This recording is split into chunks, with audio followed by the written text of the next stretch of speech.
अस्सलाम वालेकुम नाज़रीन, मेरा नाम अली हैदर है और आपका बहुत शुक्रगुजार हूँ कि आपने मेरी वीडियो देखने के लिए वक्त निकाला। नाज़रीन, हिंदुओं में एक फ़िरका या एक गिरोह कह लें, वो है हुसैनी ब्राह्मण। ये हिंदू होते हैं, ब्राह्मण होते हैं, मगर ख़ुद को हुसैनी ब्राह्मण कहते हैं।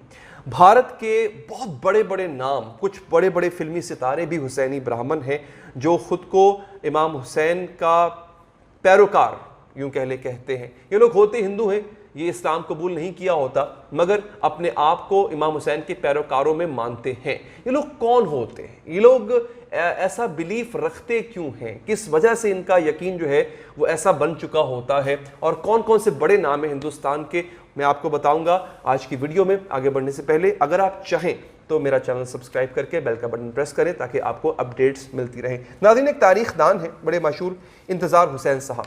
वो अपनी एक कॉलम ब्राह्मण्स इन करबला, उसमें लिखते हैं कि एक दिन मैं ऐसे ही किसी सेमिनार में तकरीर कर रहा था और उस तकरीर के दौरान मैंने ये जो हुसैनी ब्राह्मण वाला किस्सा है इसको महज किस्सा करार दिया। मैंने कहा कि ये सिर्फ अफसानों की बात है, कहानियों की बात है, ऐसा कुछ नहीं होता। उसी दौरान एक खातून उठ खड़ी हुई और उन्होंने मेरी बात को काटा। उन्होंने कहा कि आप जो कह रहे हैं गलत कह रहे हैं, मेरे पास तारीखी हवाले और सबूत भी मौजूद हैं कि हुसैनी ब्राह्मण होते हैं और उनके आबाओ अजदाद का ताल्लुक इमाम हुसैन से जुड़ता है। किस तरह जुड़ता है उस खातून ने आगे बताया। वो खातून खुद भी हुसैनी ब्राह्मण थी, उनका नाम था नोनिका दत्त। अब इंतज़ार हुसैन आगे लिखते हैं कि वो खातून मुझे ले गई अपने साथ एक बड़ी पुरानी लाइब्रेरी में जो कि किसी हिंदुओं की थी, और वहाँ पर उन्होंने कई किताबें मेरे सामने ला कर रख दी।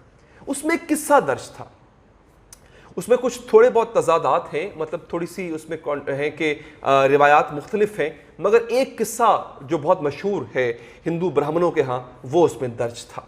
किस्सा यूँ है नाजरीन कि आप सल्लल्लाहु अलैहि वसल्लम के दौर में भी हिंद से तिजारती काफ़िले मक्का आया करते थे। मक्का तिजारती हब था उस ज़माने का, हिंद से काफ़िले आया करते थे। एक शख्स था राहिब दत्त, उसका नाम था। ये भी हिंद से तिजारती काफिले लेकर आया करता था। मालदार शख्स था, अमीर शख्स था, मगर बे औलाद था, इसके यहाँ औलाद नहीं होती थी। लेकिन जब ये मक्के आया करता था तो इसको शुनीद पड़ी, इसके सुनने में आया कि एक शख्स हैं मोहम्मद सल्लल्लाहु अलैहि वसल्लम उनका नाम है और उन्होंने नबूवत का दावा किया है और वो उनका दावा सच्चा और हक दावा है और उनके पास मोजज़ात भी हैं, करामात भी हैं और लोग उनके आशिक हैं, लोग उनके दीवाने हैं। असहाब से जो है असहाब रसूल से उसने किस्से सुन रखे थे रिज़वानुल्लाह ताला अजमैन से। तो अब वो शख्स, उसके दिल में शौक़ पैदा हुआ मैं भी ज़ियारत करूँ और फिर जो मेरी एक ज़िंदगी में कमी है उस कमी को पूरा करने के लिए मैं इल्तिजा करूँ। तो ये राहिब दत्त जो है वो आप सल्लल्लाहु अलैहि वसल्लम का पता करने पहले मस्जिद नबवी में गया। आप हुजूर वहाँ पर मौजूद नहीं थे, पता चला कि हुजूर सल्लल्लाहु अलैहि वसल्लम अपने घर में मौजूद हैं, तो ये इसने वहाँ का रुख किया।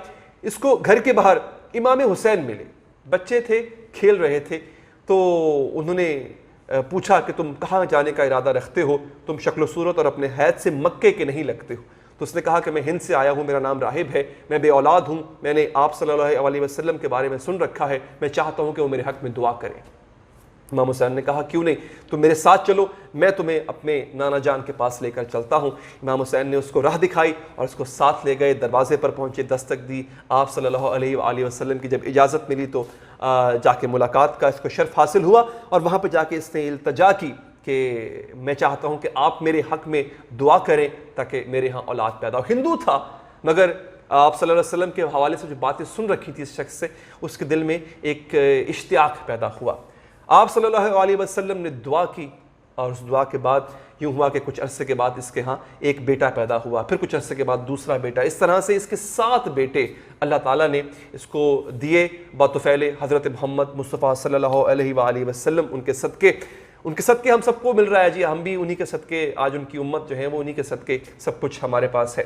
खैर, ये शख्स वापस अपने जब हिंद चला गया, इसके बच्चे जवान हुए, परवरिश पा गए, आप सल्लल्लाहु अलैहि वसल्लम जो है वो दुनिया से पर्दा फरमा गए, इतने में वक्त गुजरता गया। ये शख्स उसके बावजूद भी मक्के आया करता था, मदीने आया करता था, इमाम हुसैन से भी मिला करता था, क्योंकि ये तिजारत अपनी मक्के में इसने जारी रखी हुई थी। लिहाजा एक रोज़ जब ये दोबारा इसने अरब का सफ़र किया और अरब में पहुँचा, सरज़मीन अरब पर पहुँचा, सरज़मीन इराक़ से इसका गुज़र हुआ, तो इसको पता चला कि इस सरज़मीन इराक़ और सरजमीन नैनवा जिसको करबला भी कहते हैं, वहाँ पर आप सल्लल्लाहु अलैहि वसल्लम के ख़ानदान वाले मौजूद हैं। मज़ीद पूछने पे पता चला कि उस ख़ानदान वालों में इमाम हुसैन हैं, उनके साथ बच्चे हैं, उनके साथ मस्तूरात हैं, ख़वातीन हैं। इस शख्स को जब पता चला कि उनके मदे मुकाबले एक बहुत बड़ी फ़ौज है, एक बहुत बड़ा लश्कर है जो इमाम हुसैन के कत्ल के दर पे है, जो उनके ख़ानदान को कत्ल करना चाहता है, उनकी घरवालियों को बंदी बनाना चाहता है, कैद करना चाहता है, तो इसने कहा कि मैं जाके इमाम हुसैन की नुसरत को पहुंचूंगा। इस शख्स ने यह कहा कि मेरे पे इमाम हुसैन के नाना का इतना बड़ा एहसान है तो मैं इमाम हुसैन पर अपनी जान जो है वो निछावर करूंगा। अकीदे से हिंदू था ये। अब मैं आपको रिवायत बता रहा हूँ हिंदुओं के हवाले से जो इनकी किताबों में लिखी हुई है। इंटरेस्टिंग वाक़या इसलिए मैंने सोचा आपसे शेयर करूँ। तो हिंदू था मगर इसके दिल में एहतराम था आप सल्लल्लाहु अलैहि वसल्लम और उनकी आल का। लिहाजा रिवायतें ये बताती हैं कि ये शख्स करबला पहुंचा, इमाम हुसैन से मिला, उनके साथ उसने उस जंग का हिस्सा बना और फिर इसके जो सातों के सातों बेटे थे वो इस जंग में मारे गए। बाज़ रिवायात ये भी कहती हैं ये खुद भी मारा गया और बाज़ रिवायत ये कहती हैं कि ये कैद कर लिया गया था, कैदी बना लिया गया था। फिर जब कैद से रिहाई मिली बाकी अहले बैत अतार के साथ, जब इसको भी रिहाई मिली तो ये वापस हिंद आया और सियालकोट के पास एक जगह है वतन वीरान, वहाँ पर इसने आके सकूनत इख्तियार की।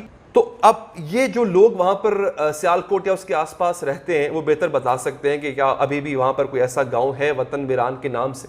खैर ये वहाँ पर बसा, इसकी औलाद जो है जो बाद में हुई वो भी वहाँ पर बसी और फिर जब आके इसने वापस किस्से सुनाना शुरू किए कि जी देखिए इस तरह से करबला में सब कुछ इतना बड़ा वाक़या हुआ, तो और भी लोग जो है वो मुतासिर हुए इसकी बातों से और उन्होंने एक तरह से दिल ही दिल में आप इमाम हुसैन की मोहब्बत जो है वो पैदा कर ली।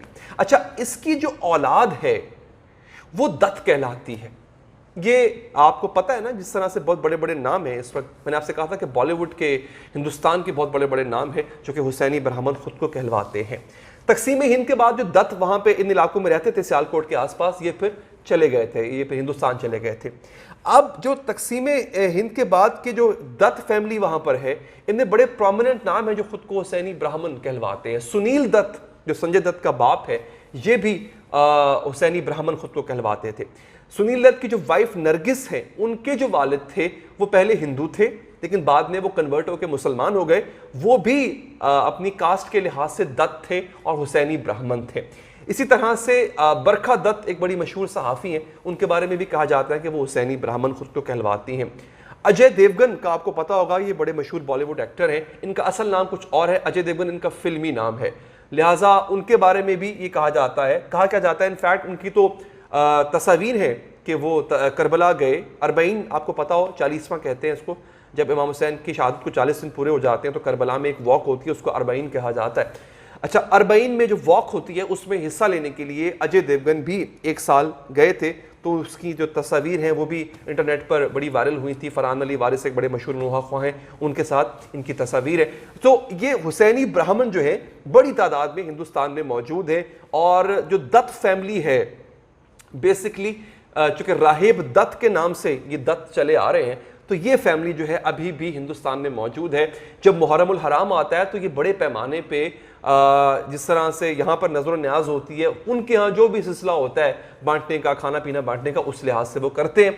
ये इनके बच्चे, इनकी ख़वातीन, ये भी एक तरह से जुलूस बना के हाथ में बैनर्स इन्होंने उठाए होते हैं। इमाम हुसैन की शहादत या उनके कत्ल के, जो उनका नाहक कत्ल किया गया, उसकी मजम्मत उस पर लिखी होती है और ये ख़ुद को बड़ा प्राउड फील करते हैं कि हमने मारका हक को बातिल में हमारे जो बड़े थे उन्होंने हक का साथ दिया। मुसलमान ये लोग नहीं हुए, वो एक अलग बहस है, लेकिन ये एक तारीख़ी चीज़ थी जो मैंने समझा कि अब मुहर्रमुल हराम के अयाम है, मैं आप तक पहुँचाऊँ, मैं आपको बताऊँ। बड़ी इंटरेस्टिंग, बड़ी डिफरेंट सी चीज़ है कि एक फ़िरका ऐसा है हिंदुओं का जो हिंदू हैं मगर वो इमाम हुसैन के पैरोकार भी हैं, इमाम हुसैन को मानते भी हैं, करबला की याद भी मनाते हैं, ख़ुद को बड़ा प्राउड फील करते हैं कि वो उस मार्के में इनके बड़े आबा अजदाद जो है वो शामिल थे। तो नाज़रीन, ये वीडियो अगर आपको पसंद आई हो लाइक कीजिएगा, फीडबैक देने के लिए कमेंट भी कीजिएगा और अगर आप चाहें तो आप चैनल को सब्सक्राइब करके बेल का बटन प्रेस करें ताकि आपको अपडेट्स मिलती रहें। दीजिए इजाज़त, अल्लाह ने के बाद।